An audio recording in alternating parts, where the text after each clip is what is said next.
Hello everyone, this is Zhou from Georgia Tech. I'm going to present this paper, Aware Preventing Abuse of Privacy-Sensitive Sensors via Operation Bindings. This paper was originally presented at the 26th Unix Security Symposium in 2017. The authors are Gisip Patrika from Pennsylvania State University, Ahmad Atamli Raini from University of Oxford, Yuqiong Sun from Semantic Research Labs, Jens Grossklatz from Technical University of Munich, and Trent Jaeger from Pennsylvania State University. In recent years, desktop, web, and mobile operating systems are continually increasing support for applications to allow access to privacy-sensitive sensors like cameras, microphones, and touch screens. This provides some very good new features to us. But once an application is granted access to perform these sensitive operations, the application may use the operation at will, which may open the opportunity for abuse. Cybercriminals have built malware applications called remote access trojans. They abuse authorized access to those sensors to exfiltrate audio, video, and screen.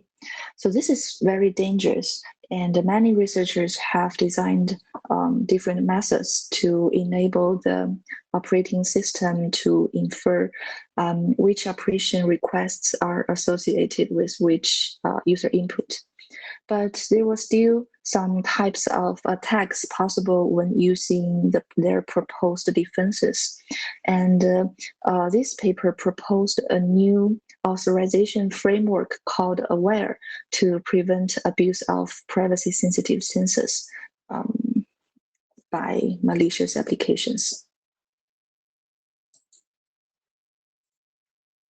In mobile applications, once the system authorizes the application to perform an operation, this operation can happen at any time, and this enables adversaries to stealthily access privacy-sensitive sensors. For example, recording a voice using the microphone or taking a photo or video at any time. And the researchers have raised the bar for stealthy misuse of sensors, but malicious applications may still leverage the user as the weak link to circumvent their provided protection mechanisms. So now let's see what types of attacks are still possible given proposed research solutions. The first type is called operation switching.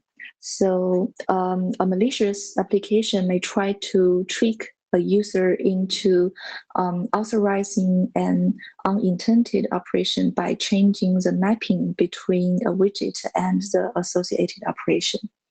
And the second type is bait and context switch. So a malicious app can trick the user to authorize an operation by presenting a widget in a misleading display context. For example, the context surrounding the widget indicates one action, in this case, taking a picture, when the widget presented requests access to a different operation, like taking a video. And the third type is bait and widget switch. So the malicious app can present the same widget for the same operation to the user several times in succession, but then substitute another widget for another operation, and they hope the user can not notice the widget change. And the fourth type is application spoofing. The malicious app can replicate the look and feel of another application's interface and replace the foreground activity of that application with one of their own one of its own application to gain access to a sensor. So now let's look at how the authorization mechanism in this paper can overcome these challenges. So the main insight of the aware design is to extend the notion of the authorization tuple. So this is defined as app, S, OP, E, W, and C. So app is the application, S is the sensors, and OP is the operation. E is the user input event. W is a user interface widget, and the C is the user interface configuration. So here, this figure shows the steps taken by the aware framework to authorize applications operation requests targeting privacy-sensitive sensors. So here, step 1 is where the workflow starts. It specifies a set of user interface configuration, such as widgets and window features. So it's sent to the trusted software. And the trusted software renders these widgets with windows to elicit user input. And here, authentic user interaction with applications widgets in a user interface configuration generate these user input events. And this is captured by the trusted software in step 4, and it will be forwarded to the application in step 5. And based on the user input events, the application may generate requests for a particular operation. This is captured by step 6 by the trusted software. And at this stage, the aware authorization framework can bind all the information together to create an operation binding. And this includes the application's identity, the user interface widget, the authentic user input event, the user interface configuration, and the application's operation request, and also the target sensors. And then the aware authorization framework checks whether such an operation binding has already been authorized by the user. So this is done in step 7. And if not, aware presents a request for authorization of the operation binding to the user. And this is called the binding request. So this is number 8, binding request. Upon receiving a binding request, the user can explicitly authorize the use of the sensors by requesting application for the identified operation binding. And when the user get the authorization, the operation binding is then cached here. It's stored. It will be stored and cached for reuse in authorizing future requests using the same operation binding automatically.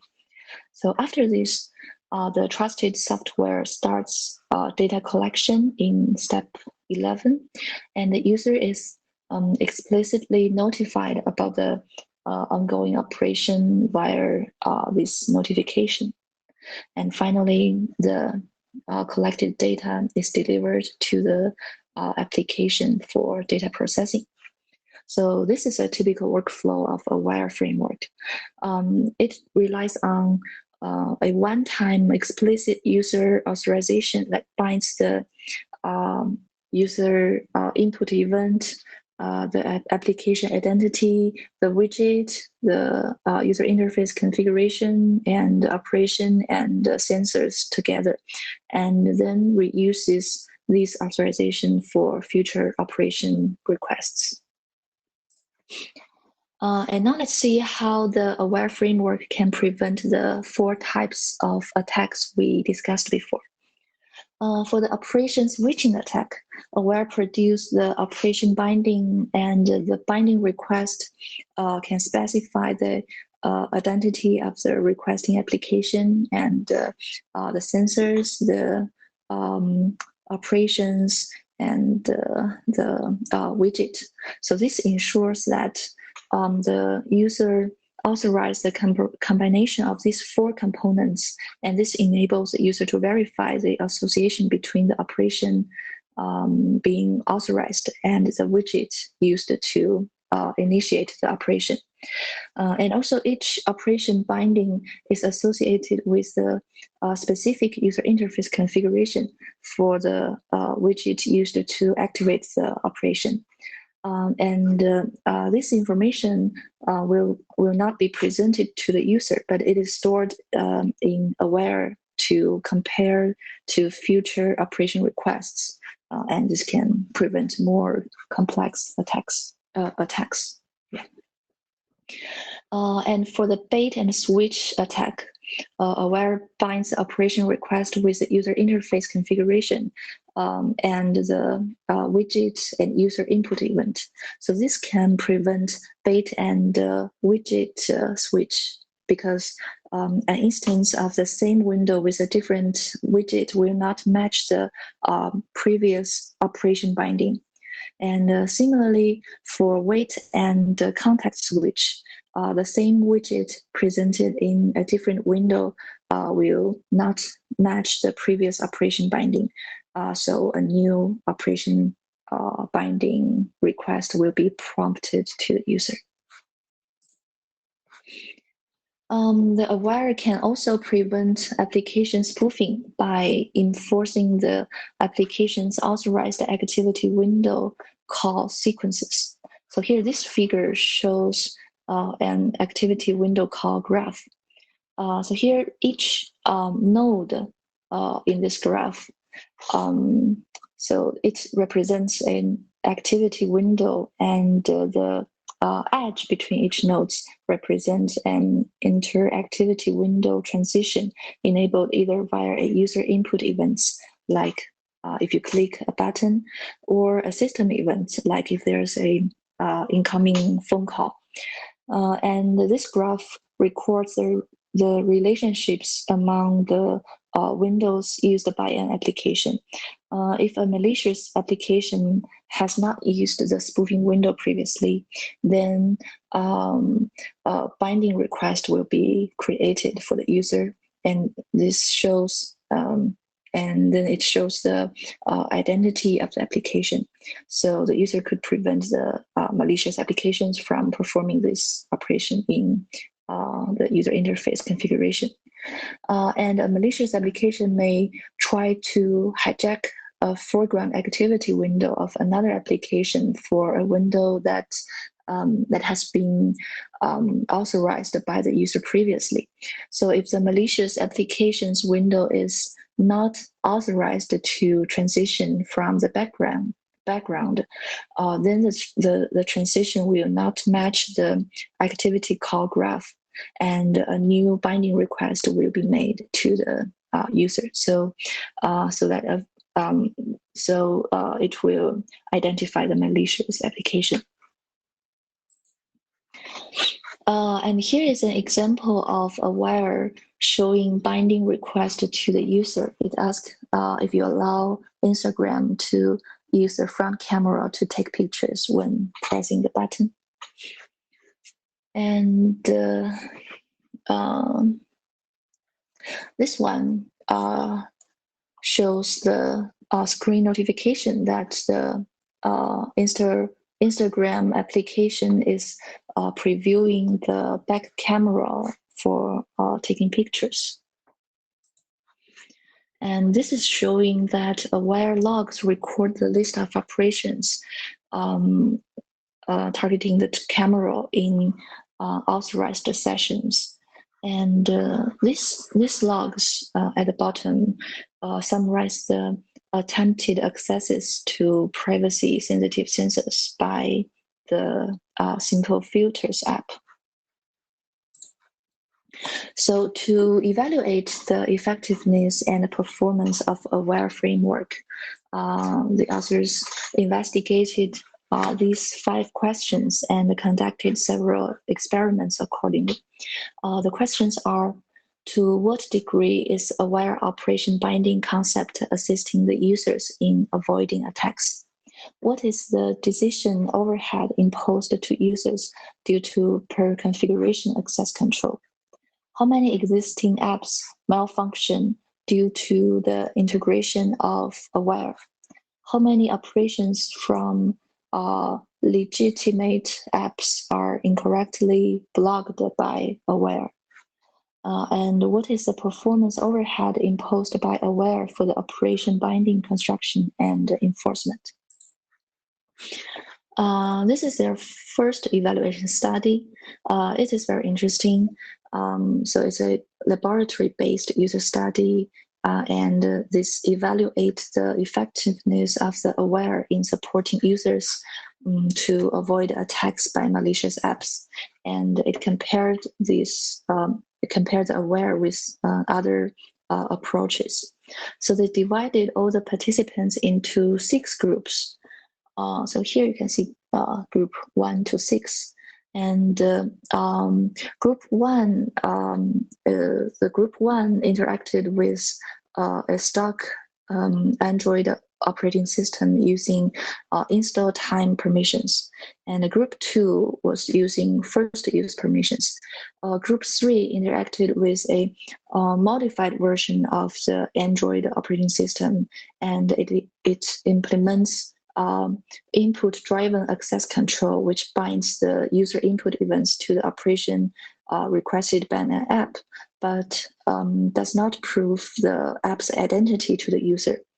And group 4 implemented the first use permissions, and a security indicator informs the users about the origin of the app. Group 5 implemented the use of access control gadgets, including basic user interface configuration checks and timing checks for implicit authorizations. And Group 6 integrated the aware authorization framework. And for each group, they performed 4 tasks. They chose 2 apps. One is Google Keep. So this is a voice note recording app. And the other one is called Simple Filters. It's a testing app developed by themselves. So it's used to provide video and photo filtering functionality. All the participants were performing the 4 tasks with 4 different attack scenarios. And the result shows that for each task, only group 6, which use the WIRE framework, can result in very low attack success rate. And the rate for task 1 and 4 are 0, and for task 2 and 3, it was only 7%. So this proved that the operation binding components used by aware were useful in helping the users in avoiding the 4 types of attack. The second evaluation study was a field-based user study. The purpose was to address the concern that aware may increase the decision overhead imposed on users as a result of finer-grained access control. So in this study, they measured the number of explicit authorizations user had to make when interacting with aware under realistic and practical conditions. And they also measured the total number of authorizations handled by aware via the operation binding catch mechanism that granted previously authorized operations. All the participants in this study used a smartphone running a modified version of Android, integrating the aware for 1 week, and 21 popular apps were tested. And this table shows the average number of explicit authorizations performed by the participants when using aware for the 21 apps. They compared them with the number of explicit authorizations that would be necessary if the first use permission mechanism was used. And from this result, we can see most of the so actually, I think 4 apps required the same number of explicit authorizations as for the first use permission approach. And for the other 17 apps, the number of decisions imposed to the users remains very modest. And from the last columns, we can see the number of explicit authorizations made by the users remain a constant factor compared to the number of operations operation authorization requests that were granted by Aware. And for the compatibility analysis, they used an automated testing tool called Compatibility Test Suite. And this is to evaluate the compatibility of Aware with 1,000 popular apps selected from Google Play Store. And among the 126,000 executed tests, Aware only failed in 5 tests. So 2 of the failed tests were minor compatibility issue due to attempted programming access to the camera and microphone. The other 2 failures were due to the remote access to the smartphone's camera attempted by 2 apps. And the last one was actually a false positive. There was an attempted access to the cameras and the microphone at each system reboot. This is their last study to measure the overall system performance overhead introduced by Aware. So they exercises the same 1,000 apps selected from Google Store. And the data showed that in average, the system-wide performance overhead was only 0.33% when measuring the additional time required by Aware. And for front camera, back camera, microphone, screen, and widget overhead, they were all below 4%. So they did not observe a discernible performance drop compared to the stock Android operating system. In conclusion, this paper identified 4 types of attacks that malicious applications may use to obtain access to privacy-sensitive sensors. And they proposed Aware an authorization framework to prevent abuse of privacy-sensitive sensors by malicious applications, and implemented the Aware as an Android prototype, and also tested its compatibility and performance for 1,000 of the most downloaded Android applications. But the operation itself, so it's somehow realistic. There's no need to redesign the application, and there might be a minor problem that not all the study participants are familiar with the testing app, but the framework itself is novel and thorough. The performance analysis covers all the aspects and proves the effectiveness of the framework very well. Yes, thank you very much for your listening.